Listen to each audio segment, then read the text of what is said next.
Hi friends, I am Ankit and today I will show you how to set ringtone in Samsung phone. Friends, our phone comes with default ringtone.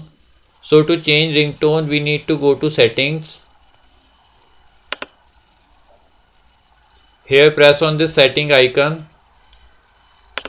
In settings press on sound and vibration. Here press on ringtone.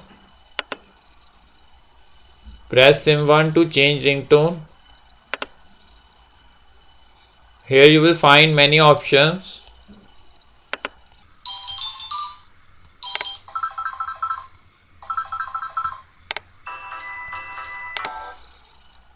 Now press on SIM2 to select ringtone.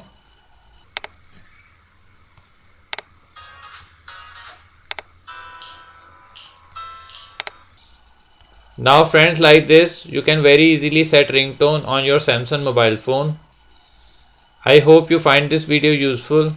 If you like the video then press on like button and don't forget to subscribe our channel and press on bell icon to receive email notifications free of cost.